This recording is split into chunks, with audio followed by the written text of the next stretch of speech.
चलिए, so next हमारा discussion क्या है, electric field at a point due to charge infinite sheet. मतलब शीट का डायमेंशन फाइनाइट है कि इनफाइनाइट है? इनफाइनाइट है, ठीक है।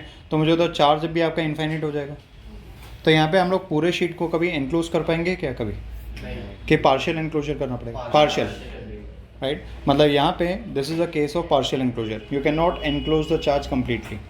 पहला चीज़ समझा अभी यहाँ तक है पक्का?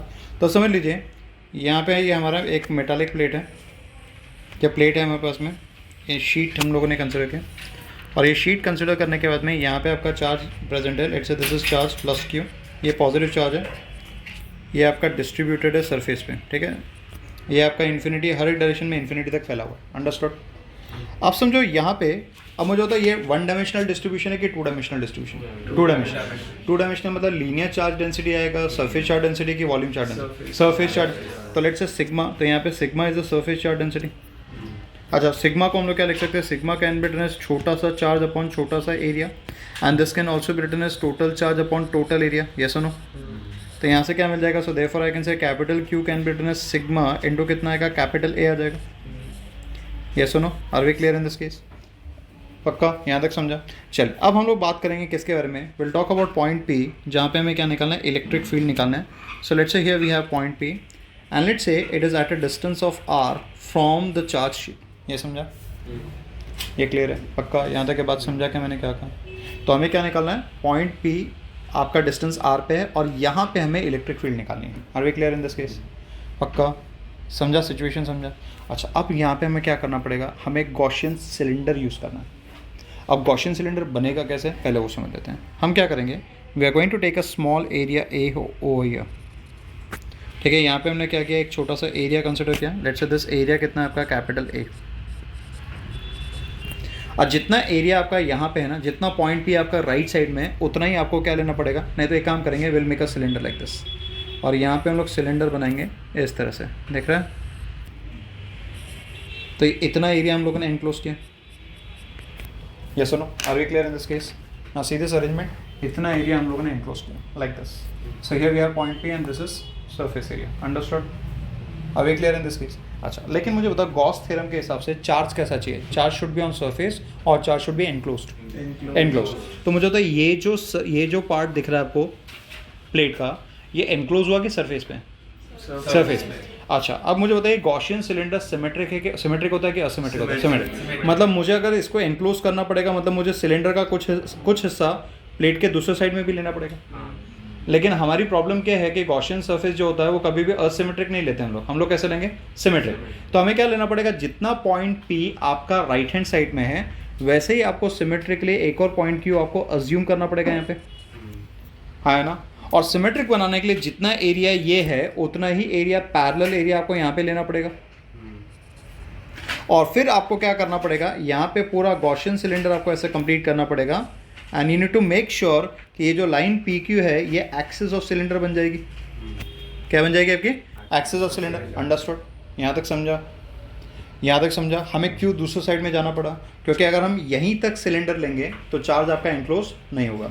और गॉसियन सरफेस क्या होता है? जो चार्ज को एनक्लोज करता है, कभी भी चार्ज सरफेस पे नहीं होता। ये पार्ट समझा सबको? Are we clear? सेकेंडली, जितना पॉइंट पी आपका राइट में है, उतना ही हमें पॉइंट क्यू कहाँ पे लेना पड़ा? लेफ्ट में लेना पड़ा। अग्रीड? यस और नो? चलिए, अब हम लोग बात करेंगे इलेक्ट्रिक फील्ड की। इलेक्ट्रिक फील्ड का डायरेक्शन कैसा होता है? पॉजिटिव चार्ज के लिए कैसा होता है? डायरेक्टेड अवे और टुवर्ड्स अवे। तो ये मेरा पॉजिटिव चार्ज है, तो कहने से ये मेरा इलेक्ट्रिक फील्ड का डायरेक्शन होगा for the right part, and for the left part it will be like this, yes और नो? तो ये मेरा इलेक्ट्रिक फील्ड का डायरेक्शन है। तो ये आपका राइट वाले पार्ट के लिए डायरेक्शन है, ये आपका लेफ्ट वाले पार्ट के लिए। और पॉजिटिव चार्ज के लिए फील्ड कैसी होती है? डायरेक्टेड अवे और टुवर्ड्स अवे। चलिए, अब नेक्स्ट हम लोग बात करेंगे एरिया वेक्टर। यहाँ पे अगर मैं छोटा सा एरिया लेता हूँ इस वाले पार्ट के ऊपर में, तो ये मेरा डी ए वेक्टर है। अच्छा, ये कौन सा सरफेस है? कर्व सरफेस की प्लेन सरफेस? हाँ, प्लेन सरफेस है ना ये इस तरह का प्लेन सरफेस है ना ये, हाँ है ना? ये मेरा कर्व सरफेस हुआ ना, यस और नो? अच्छा, कितने प्लेन सरफेस है हमारे पास? एक की दो? तो जैसे यहाँ पे है वैसे एरिया वेक्टर मैं यहाँ पे भी ले सकता हूँ। दिस इज स्मॉल एरिया, तो आई कैन से small area vector in this direction, है ना?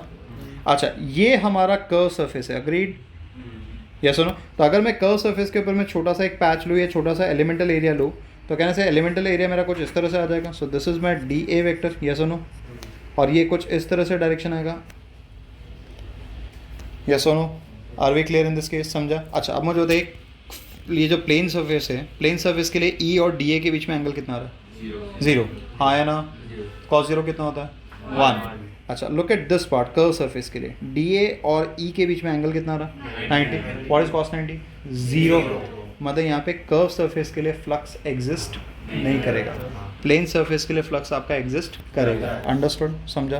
तो अब मैं यहाँ पे निकालना चाहता हूँ टोटल फ्लक्स. तो total flux for Gaussian cylinder कहने से this will be equal to कितना आएगा? Flux for the curve surface plus 2 times flux for the plane surface. Yes और नो? Are we clear? ये सी एस मतलब कौन सा सर्फेस है? Curve surface. पी एस मतलब कौन सा सर्फेस है? प्लेन. अब हमारा बेसिक फॉर्मूला क्या है? Integration over the area E D A cos theta. Yes और no? This is for which surface? Curve surface. This is for the curve surface. Plus यहाँ पे कितना आएगा? 2 times integration over the area, यहाँ पे कितना आएगा? E D A cos theta. Yes और no? This is for which surface? Plane surface. Yes और no? Are we clear with this? समझा? सिचुएशन समझा? चलो now let's substitute the values. तो यहाँ पे क्या हो जाएगा? यहाँ पे कर्व सरफेस के लिए थीटा का वैल्यू कितना आ रहा है? What is the value for curve surface? कितना आ रहा है? थीटा इक्वल टू कितना आ रहा है? 90. थीटा इक्वल टू 90 आ रहा है, तो कॉस 90 कितना हो जाएगा? 0. मतलब ये फ्लक्स रहेगा कि गया. मतलब ये वाला टर्म गया 0 + 2. अच्छा, अब मुझे होता है यहाँ पे ये वाला एरिया देखो, look at this area and look at this area. ये प्लेट के साथ पैरेलल है ना? अब प्लेट के साथ पैरेलल है, मतलब यहाँ पे इस एरिया के ऊपर का हर एक पॉइंट प्लेट से सेम डिस्टेंस पे कि अलग अलग डिस्टेंस पे? सेम डिस्टेंस पे. मतलब यहाँ पे ई का वैल्यू कांस्टेंट रहेगा कि वेरिएबल रहेगा? कांस्टेंट. समझा क्या मैंने क्या कहा? तो यहाँ पे ई कांस्टेंट है कि वेरिएबल है? कांस्टेंट. तो यहाँ पे ई बाहर आ जाएगा. इसके लिए थीटा का वैल्यू कितना रहेगा बताइए? 0. तो थीटा इक्वल टू 0 है. कॉस 0 कितना आएगा? 1. ई कांस्टेंट हुआ कि वेरिएबल हुआ? कांस्टेंट. मतलब किसका इंटीग्रेशन बचेगा? सिर्फ डी ए. तो यहाँ पे कितना आएगा? Integration over the area for small elemental area. आया ना?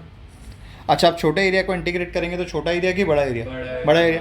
तो टोटल एरिया आपको मिलेगा. So therefore I can say total flux for the cylinder, कहने से total flux for the cylinder can be written as twice E into कितना आएगा? A आ जाएगा. अग्रीड?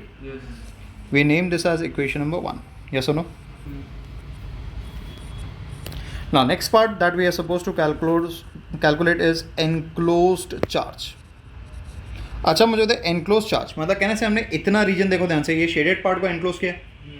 हाँ या ना? ठीक है. तो शेडेड पार्ट को enclose किया मतलब इसका एरिया कितना है आपका? इसका एरिया आपका ए है. हाँ या ना? अब एरिया ए है मतलब क्या हो जाएगा? सरफेस चार्ज डेंसिटी कितना है? सिग्मा. तो चार्ज कितना हो जाएगा? सिग्मा इंटू ए हो जाएगा.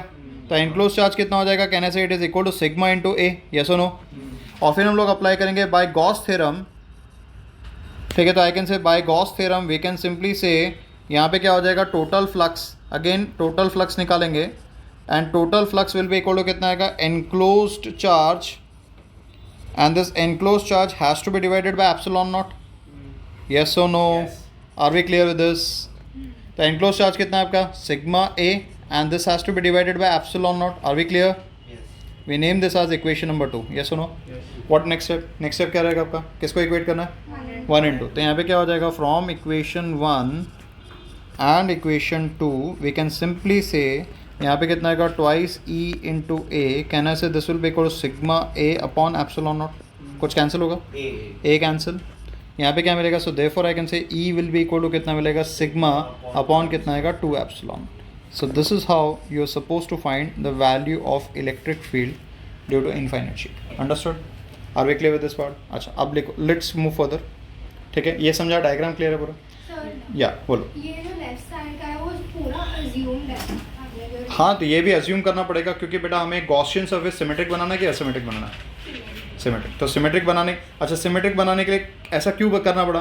क्योंकि मैं यहाँ तक नहीं ले सकता गॉसियन सिलेंडर, क्योंकि गॉसियन सिलेंडर पे ये जो सरफेस है ये आपका क्या आ रहा है? सरफेस के ऊपर आ रहा है चार्ज. हमें कैसा चाहिए? एनक्लोज.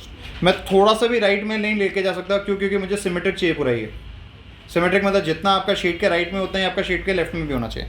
अच्छा, अब ये फॉर्मूले को देखो ध्यान से. E is equal to sigma upon 2 epsilon naught. कहीं पे भी डिस्टेंस का फॉर्मूला आ रहा है क्या? नहीं.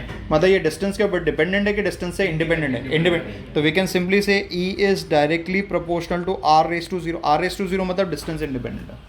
और इसका मतलब ये है कि अगर आपने वाई एक्सिस पे इलेक्ट्रिक फील्ड प्लॉट की, एक्स एक्सिस पे आपने डिस्टेंस प्लॉट किया, तो आप नो मैटर कितना भी डिस्टेंस चेंज करो, इलेक्ट्रिक फील्ड कांस्टेंट ही रहेगा। अंडरस्टूड? ग्राफ समझाया था क्या? Another important thing that you need to remember कि अगर समझो ये मेरा प्लेट है, ये इनफाइनाइट प्लेट जैसा दिया है सेक्शन, और ये आपको पॉजिटिव दिया है, समझो पॉजिटिवली चार्ज प्लेट है, ये मेरा पॉइंट ए है, तो electric field eight point A कैसा रहेगा? डायरेक्टेड अवे और टुवर्ड्स अवे मतलब कैसा रहेगा? सिग्मा अपॉन कितना रहेगा? 2 एप्सिलॉन नॉट। यस और no?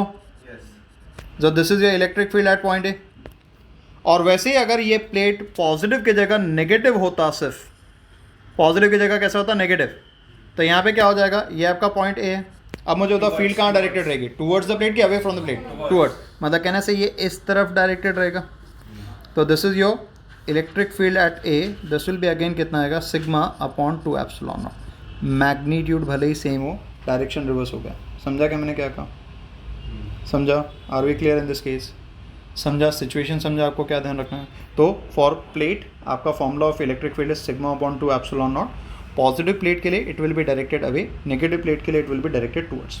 And secondly electric field का वैल्यू क्या है? Sigma upon 2 epsilon not. It does not